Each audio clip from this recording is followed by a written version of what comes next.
Hi, everybody. It's Dr. Francine from the Chiropractic Center, where we really care about you and your success. And today we have Dr. Irina Chan back with us, our favorite naturopath.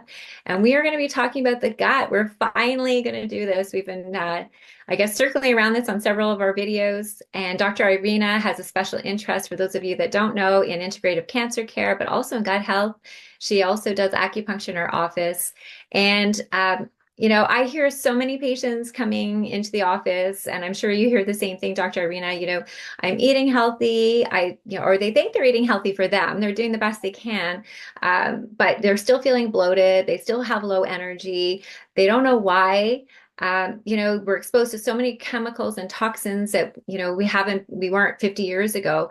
So what are some of the things that are causing our guts to be unhealthy? And we're going to touch on that today and some simple things you can start to do every single day to help heal your gut and do better and better over time. So welcome back, Dr. Chan. Thank you so much for having me again. I'm excited to get into today's topic. Yeah. So, what are some things that people might feel or notice, with if their gut's not healthy? Some people will say to me, oh, I have a bowel movement every 2 or 3 days, and that's just always been normal for me. Or some people don't even realize their stools are probably looser than they should be. And, what does that mean? Or how can they, that they help themselves do better in that department? Yeah. So there's maybe some confusion when it comes to what is normal and what is abnormal. Hmm. So hopefully I could clarify that for you. So ideally, you want to have at least one well-formed bowel movement a day. When I say well-formed, it should look kind of like a banana. It shouldn't be mushy, it shouldn't be watery, and it shouldn't be pellet-like. If it's hard to pass or if it's mushier or if it's on the looser end, and if that's happening for more than 2 to 3 times a week, then that's definitely something to take a look into further. And the same goes for if you're experiencing any reflux or if that is happening for more than 2 to 3 times a week, then that's definitely something to look into further. Bloating is a big thing for people. Hmm. Sometimes people get bloating after bigger, larger, heavier meals, and that's normal. Sometimes people get bloating right before their period as well, and that can also be normal. But if you're experiencing bloating on a daily basis after most meals that you have, then that could be due to poor digestion or poor gut health in general, and something to look into as well. Some people they notice actually consistently the same symptoms after certain foods that they're having. So maybe they get looser stools, they get bloating and cramping after they have a specific food item. That to me can mean that you have food sensitivities, Hmm. and that could mean potential for an impaired gut lining. You know, it's something to talk about because if you're not feeling great, and you don't in that department, it can really impact your life. I was talking to somebody a couple weeks ago, and she was saying how she feels she feels lucky that she lives alone because she Mhm. said, she really struggles with a lot of gassiness and bloating. But it becomes an issue when she goes to work. She's always worried, she's concerned, she feels embarrassed. So, it really can impact people in different ways, and some people more than others. Um, so, I mean, that's not a fun way to live. What are some of the things that you've also heard? Mhm. Yeah, so having these digestive issues for a long period of time can have a huge impact on someone's daily function. So Hmm. I've also had people tell me that they actively avoid eating out or eating in schools or public settings because, again, they don't want to feel uncomfortable. They don't want to be put in some awkward situations. This creates a lot of anxiety around social situations. Sometimes it can lead to isolation. Some other side effects can also be, they're not eating enough during the day because they're actively avoiding getting in these Uh, situations. And so that can lead to low energy levels during the day. If this is happening for a long period of time, some people end up actually losing weight as well. It can impact their energy levels, but also their mood, their mental health. Some people, they've accepted this as their new normal, which is quite sad, but they don't realize that, improving their gut health is possible as well.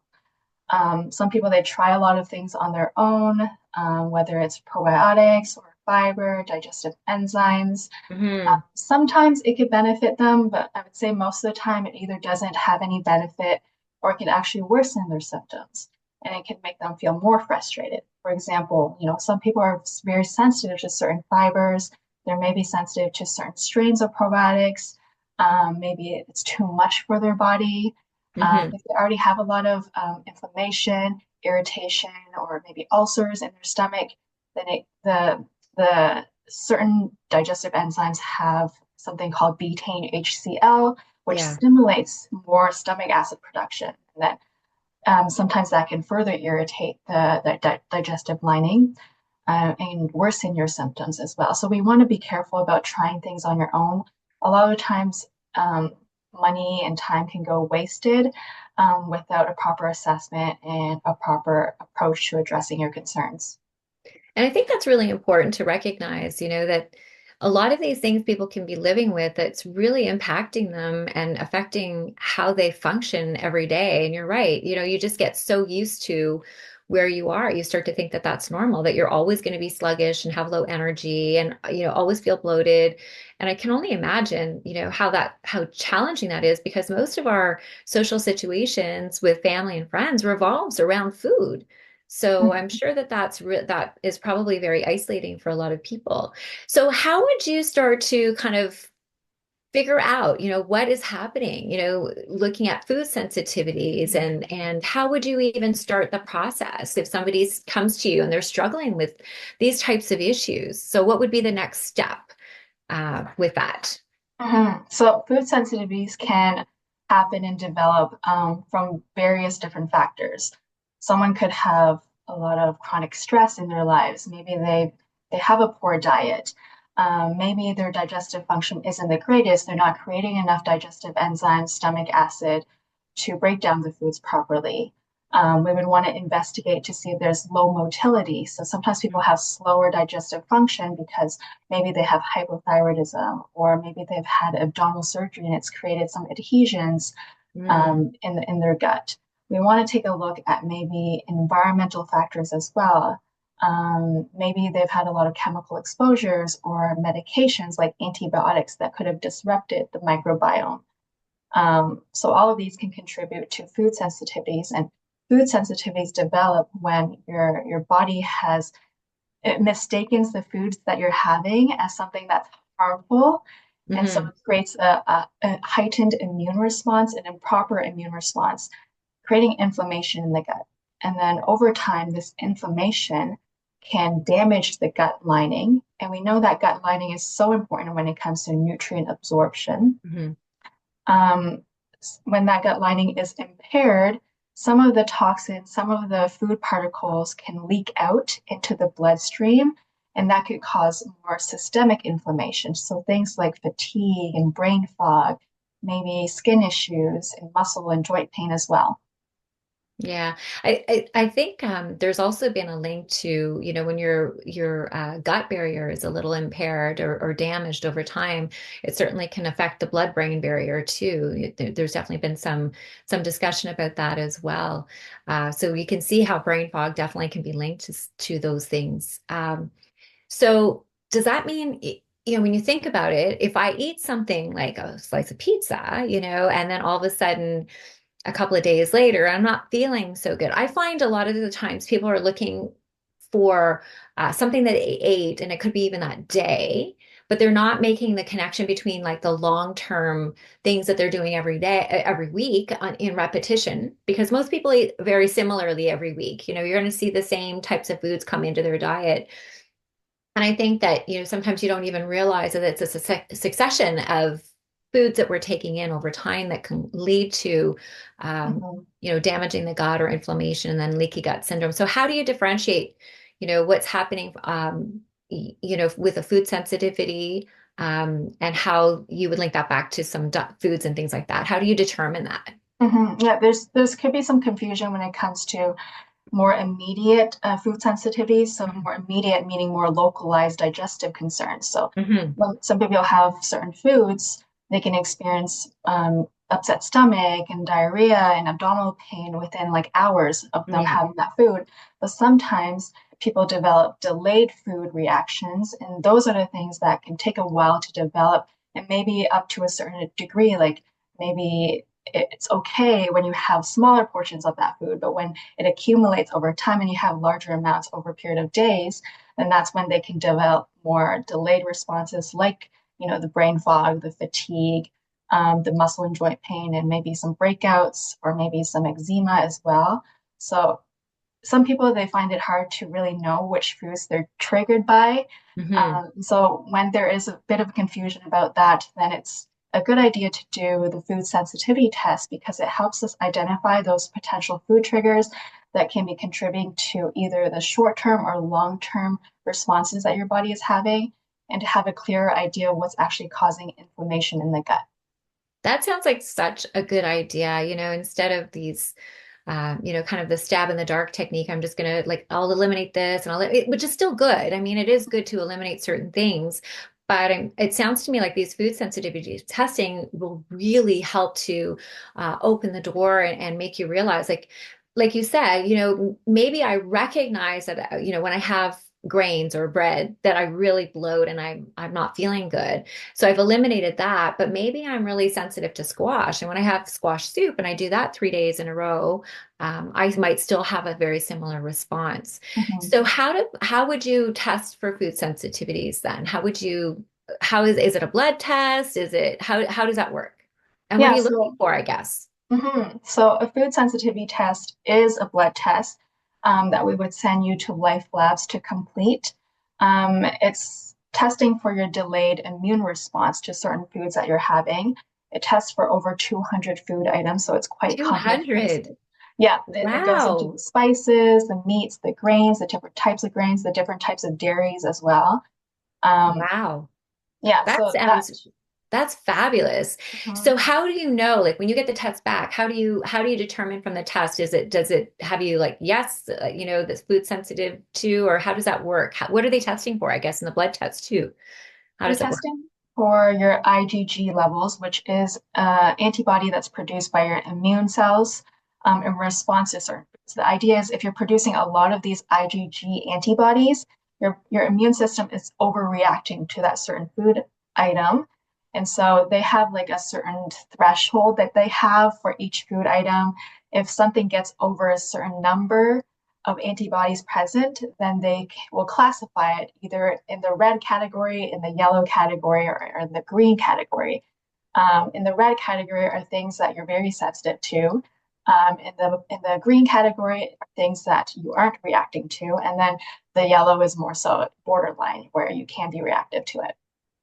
That sounds very interesting, especially because you're looking at 200 different foods or food items, which could be super helpful, especially if you're struggling. And sometimes foods in combination could be an issue. So we're looking at, food sensitivities that could be affecting the gut. And then how would you even test, the bacterial level and things like that in the gut biome itself? How would we look at that and how does that work? So there is another test that we can do that tests for your overall health microbiome, your digestive function. Your gut is home to, trillions and trillions of bacteria. Some scientists even say that you have more gut bacteria than human cells in your body. So it's so important to Mhm. test for, your microbial balance because it keeps your digestion in check, your immune system in check, and inflammation in check when your microbiome is out of balance. So, meaning that maybe there's not enough good bacteria to keep the bad bacteria at bay, to, Mhm. and then maybe there's too much of the bad bacteria creating inflammation in the gut. It can create food sensitivities, it can create more digestive concerns and more systemic inflammation as well. So, testing for your microbiome helps us really have a better understanding of your overall digestive health, if there's any overgrowth of certain bacteria, yeast, fungus, um, is there imbalance happening? Is your body able to digest the foods properly? I mean, I've even heard, some scientists say that different levels of bacteria. If you have too much of one thing and not enough of another, or, good or bad bacteria, and even different types of bacteria in different concentrations, they are linking that back to like illness and disease too. Like they can predict, a certain number of this bacteria will lead to this type of illness. Mhm, So I find that it's fascinating that the mhm, gut can tell us so much about our overall health once you start to kind of drill down and you're able to see that. So if you were going to consider looking at gut biome testing, mhm. I guess what does the report look like? How does that work? How do and how do you do the testing itself? So the gut microbiome test, the one that we use specifically at the clinic is called GI map testing. And that is a stool test. It's an at-home kit that someone would take home. They would try to find a day that maybe is, um, reflects their normal stool. So we don't want a day where it's maybe more looser than what you're used to, or maybe more constipated than what we're used to. We would collect that stool on what a normal day would looks like for you, and then then it's being collected in a sort of tray, and then you would collect. Yeah, that's kind of like the next step, right? How do you Yeah, do this? I'm sure everybody's wondering, like, ooh, right? yeah, it's not too But bad. it gives you so much information. So you have to look at the benefit to it, Yeah, right? it's not too bad. You don't have to do it on multiple days, just one day of the week. And when you do collect the sample, you just collect different areas of that sample and then put it in a small jar, and then you ship it away. So most people say it doesn't end up being too bad for them, and it's well worth the results Yes. that come in. And I think that's what you have to focus on. It's a little bit of pain for a couple minutes, but you're going to have a lifetime of information that's going to benefit you, Mhm, for a long time after that, right? mhm, So we send the stool sample off, and now the report comes back. So I guess, how would you read or interpret that information mhm. for patients? And, what are some of the benefits that you can see from there? So maybe the best thing that we can do is share a sample report of what the GI map test can look like, and then review it together to show Okay. us. Okay, so let me share that report. Okay, so here is a sample report of the GI map test. And as you can see on the first page, it reviews or it screens for different types of pathogens, whether it's bacterial or parasitic or viral pathogens that should not normally be found in the gut. So things like E. coli, Salmonella, we know these don't belong in the gut, and these could be lingering around in your system and causing inflammation. So it screens for that. It also screens for the normal bacteria that's usually found in your gut. So this is where we're going to see some imbalances that might occur. We have some normal bacteria, bifidobacterium here, as well as lactobacillus, that are on the lower end of the range. We could see here, and this is when we can really target that by providing, the person specific, probiotic strains to get this level up higher. There are Hmm. certain other bacteria that you'll see here in the sample report that are on the high end of the range. So you'll see the arrow being pointed in the red, the right Hmm. hand side. And those are levels that, maybe had an opportunity to overgrow and is now creating inflammation. So this gives us a good idea of whether or not you have good balance between the good bacteria and the bad bacteria. So when you're looking at this test, and specifically some of the ones that are low, if you bump those up and bring them more into like the green Mhm. zone, center zone, in theory, is the idea that most of the time, maybe the ones that are overgrown, they'll maybe pare back a little bit and be kind of more in check. Is that what you're kind of inferring to? Mhm. Sometimes when we just bump up the good bacteria, it can lower the bacteria that is maybe on the higher end. But sometimes when it's had a chance to overgrowth too much, then we have to add in other things to bring that level down. Ah, okay, I see. Even Akkermansia, that's a pretty important one there too, I think, right? So, and that's very much on the low side. So I guess again, if you're able to bring others into check, then that hopefully that one would increase over time as well, eh?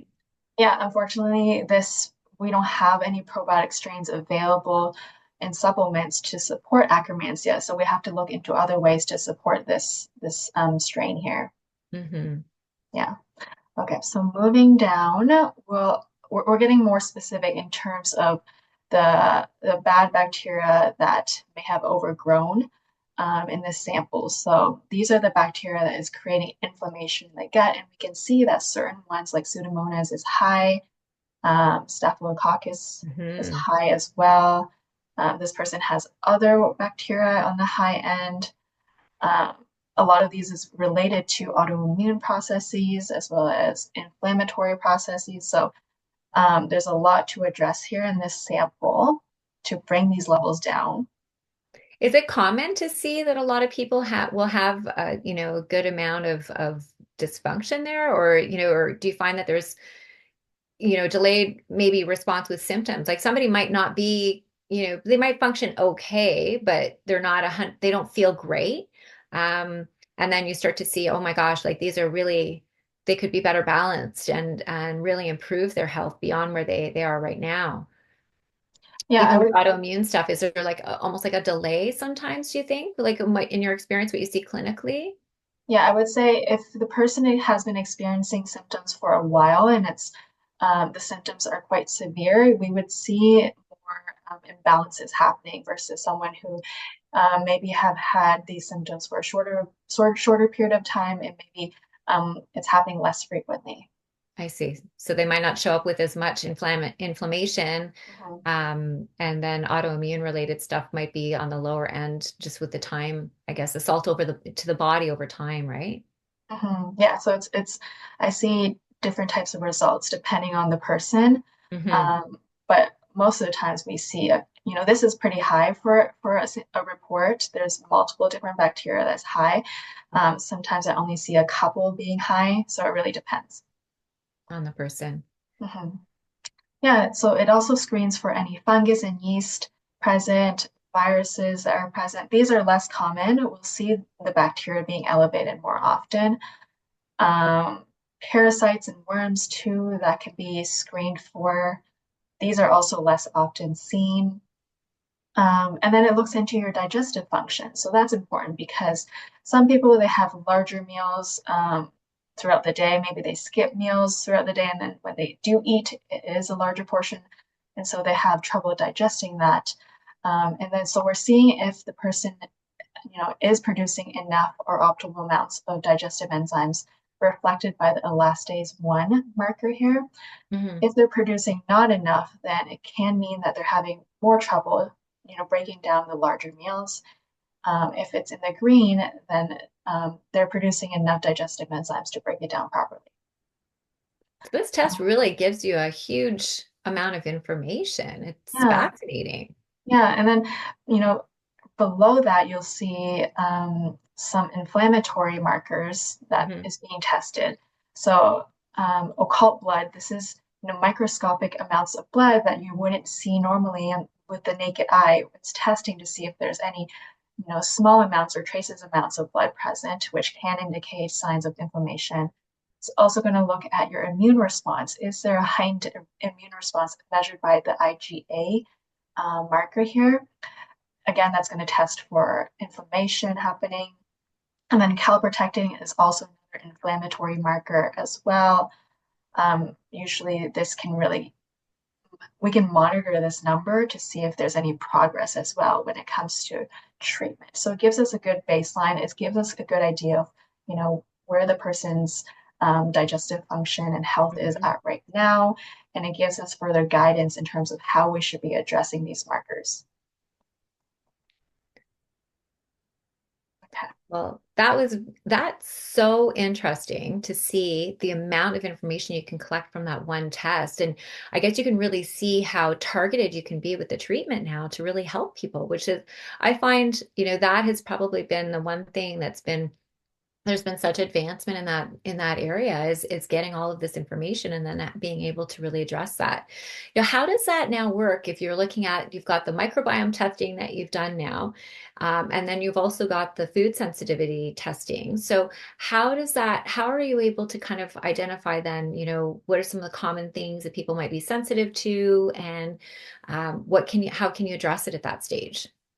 So these testing, the food sensitivity test and the microbiome testing, can take a lot of the guesswork out of the process of finding Mhm. out what is truly going on in your gut.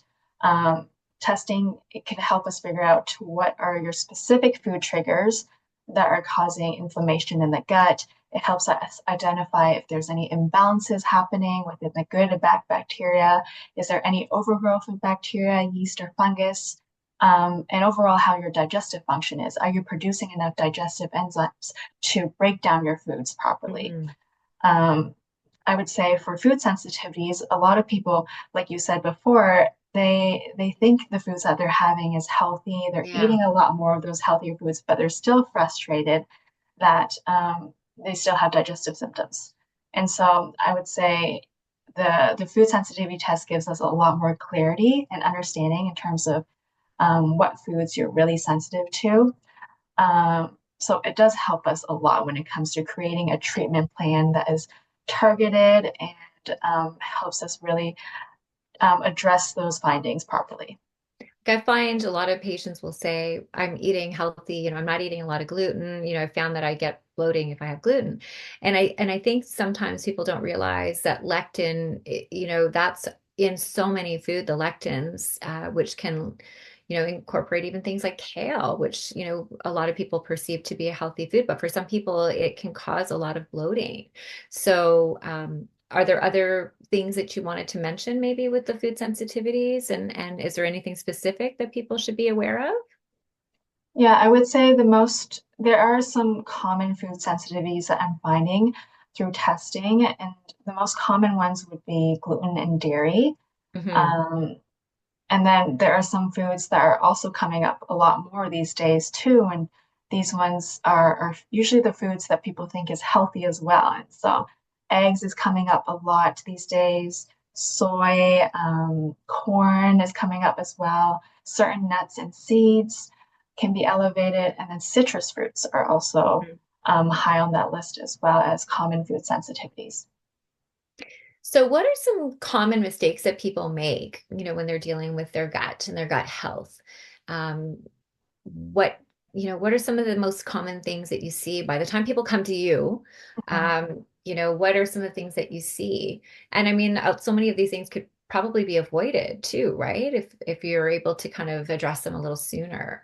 Yeah. Um, so what do you think about that? What would be your gold nugget with that, or how would you explain that to patients or people? Mhm. So I've had people come in, to see me and they've been struggling with digestive issues for a long time.